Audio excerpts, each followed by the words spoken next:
Good afternoon, and welcome to Jonathan D. Steinhoff's Book Corner.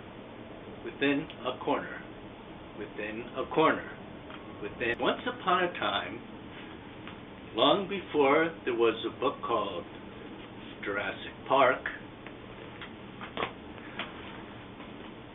around 1980, I wrote pamphlets, booklets, whatever you will call them, that I put into other pamphlets and booklets, whatever you will call them, such as fictitious interpretations of fictitious Indian Greek translations.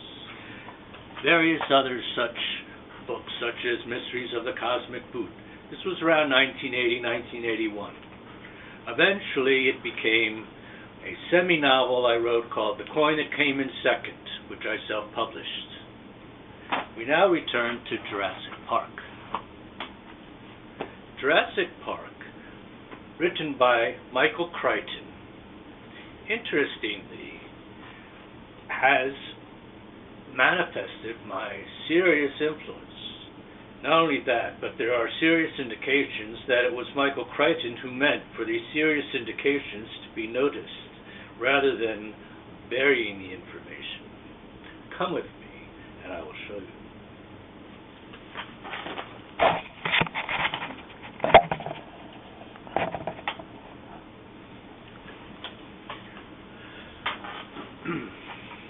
I begin with the Michael Crichton movie that he wrote and directed that appeared in 1984 called Runaway. I would never have seen Runaway had not Sony HD TV made it available several days ago for the holiday period. They made it specially available. I never would have seen it. This 1984 movie that Michael Crichton wrote and directed, it sharply mirrors The Coin That Came in Second. The Coin That Came in Second has many short stories. Each of them are approximately 3 pages long, but one of those stories is 30 pages long. That story, therefore, one might easily guess, is sort of a centerpiece story. India, Kingdom of the Typing Machines. And in that story, the 30-page story, India, Kingdom of the Typing Machines, they're involved in secretly putting into household appliances computer parts that could be mobilized into actual computers, but only in cases of national emergencies without people knowing about it. Somebody could press a button and make them suddenly activate, and it was part of some military defense idea, some concept of turning these innocent household electrical appliances combining into robots that could then mobilize in a military manner.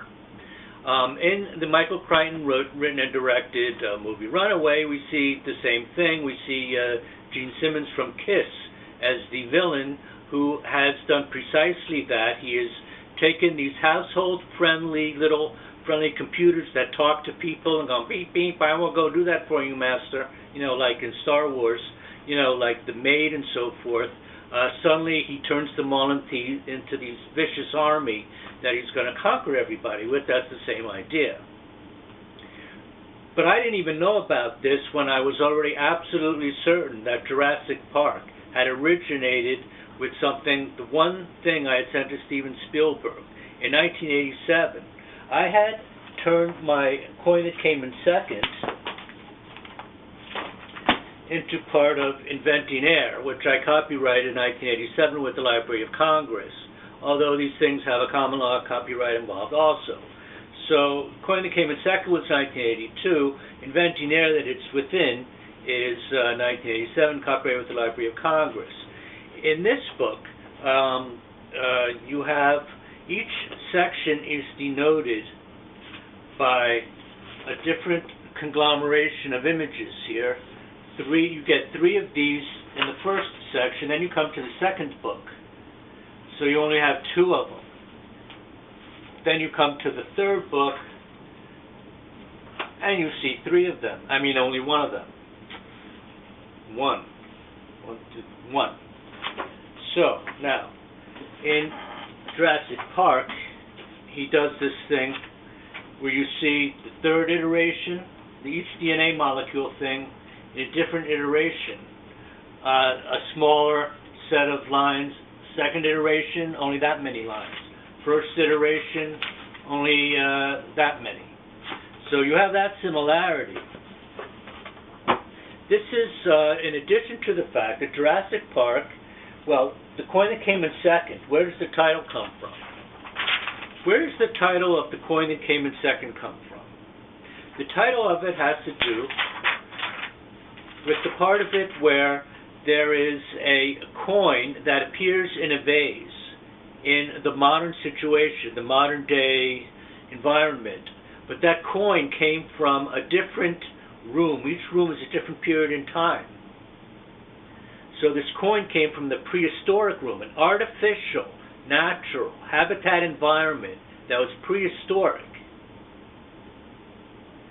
And that had a coin in it because the cavemen that were also in this artificial, natural habitat environment, in addition to the dinosaurs, coexisted with cavemen, even though in real life they never did, and this artificial, they did.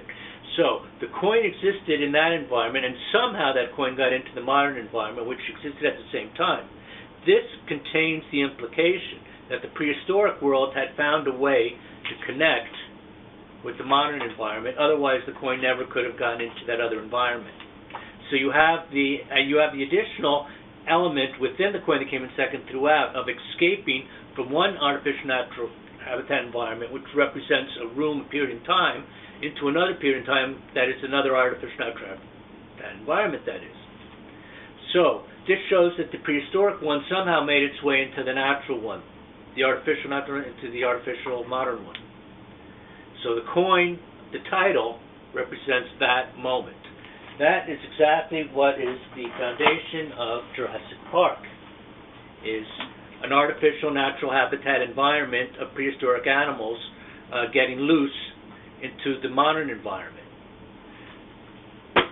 This was the one thing, after a conversation I had with somebody who was in Steven Spielberg's inner creative group, who I shall not name, who was the first person who told me about the college I went to. After a conversation I had with him, he accepted my phone call. It was the last time I spoke to him, I think. I then sent him a copy of this. I said, please give a copy to Steven Spielberg. I specifically said that, specifically, after that conversation. That was the one thing I sent to Steven Spielberg. The one in which, not this is where it wound up, but this, in which you have the artificial natural habitat environment with the prehistoric things break loose. That's the one thing I sent to Steven Spielberg. And this is where I wound up housing it. By the time Jurassic Park came out, as I showed you with these you have these sections. You have these sections denoting that correlate to Jurassic Park. Additionally, when PBS did a story about David Geffen, who formed DreamWorks with Steven Spielberg, what did they call it? Inventing David Geffen. This is called Inventing Air, in which I included the coin that came in second. Inventing Air, Inventing David Geffen. You will not find that many instances of inventing before a person's name. You have Inventing the Abbotts, and I think that's about it out of all the different names you have. Now you have the idea of a person inventing themselves, you have that, but you don't have a title in which you say inventing, and then a word that you normally wouldn't add after it, Inventing Air, as a creative thought. Inventing David Geffen.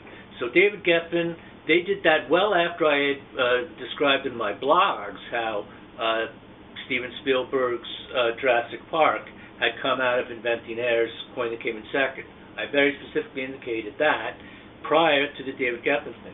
So I think when you start putting it all together, and then you add Runaway, you can only come to one conclusion. I deserve a free dinosaur bone, or something like that.